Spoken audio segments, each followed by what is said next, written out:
చూద్దామండి. అలాగే రామచల నుంచి నాగవల్లి రాస్తున్నారు.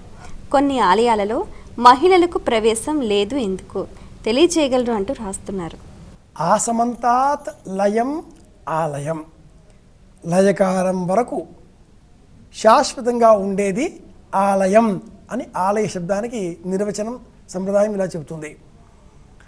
ఒక్కొక్క ఆలయం ఆ ఆలయంలో ఉన్నటువంటి అర్చామూర్తిని అనుసరించి నిర్మాణం చేయబడి ఉంటుంది.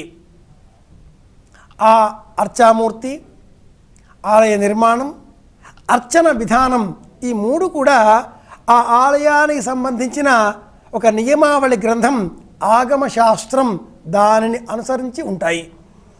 ఈ ఆగమశాస్త్రం శైవం, వైష్ణవం, శాక్తేయం, గణాపత్యం ఒక్కొక్క మార్గంలో ఒక్కొక్క విధానంలో ఆగమశాస్త్రాలు ఒకటి కాదండోయి. ఒక్కొక్క మార్గానికి ఒక్కొక్క చొప్పున అనేకం రాయబడి ఉన్నాయి. శైవ మార్గంలోనే 32 గ్రంథాలు ఉన్నాయి. వీటికి శైవాగమములు అని పేరు. అలాగే వైష్ణవ మార్గంలో 94 పైగా ఆగమాలు ఉన్నాయి.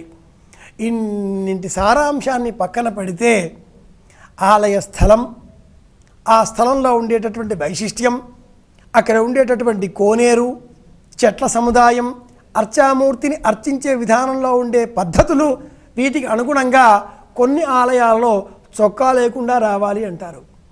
కొన్ని ఆలయాలలో దుమ్ము కాళ్ళతో కాళ్ళు కడుక్కోకుండానే నేరుగా వెళ్ళి దర్శనం చేసుకోవాలి అంటారు. శ్రీశైలానికి వెళితే మనం నేరుగా వెళ్ళి దర్శనం చేసుకోవాలి, కాళ్ళు కడుక్కోకూడదు, చక్కగా ముందు వెళ్ళిపోవాల్సిందే. అలాగే కొన్ని ఆలయాలలో స్త్రీలకు ప్రవేశం నిషిద్ధం అంటారు. దీనికి ఏ ఒక్కరో కొద్దిమంది వ్యక్తులు కారణం కారు. ఆ ఆలయం కొన్ని శతాబ్దాలుగా, కొన్ని వేల సంవత్సరాలుగా ఆ నియమాలను అనుసరించినందువలన కొంత శక్తిని సంతరించుకొని ఉంటుంది. కొంతమంది భోజనం చేసే సమయంలో పురుషపాకం అంటారు. మగవాళ్ళు చేస్తేనే తింటారు, ఆడవాళ్ళు చేస్తే తినరు. ఇది వైదికంలో ఉంటుంది. దానికి పురుషపాకం అని పేరు. ఆడవాళ్ళు చేస్తే పప్పు కాకుండా పోతుందా? మగవాళ్ళు చేస్తేనే అవుతుందా? ఆ ధర్మాన్ని అనుసరించి సంకల్పంలో, శక్తిలో ఏర్పడేటటువంటి తేడా ఆధ్యాత్మికమైనటువంటిది, ఆత్మ సంబంధితమైనది కాబట్టి వాళ్ళు వద్దన్నారు. ప్రతిసారి హిందూ దేవాలయాలు పడుతూ ఉంటారండి.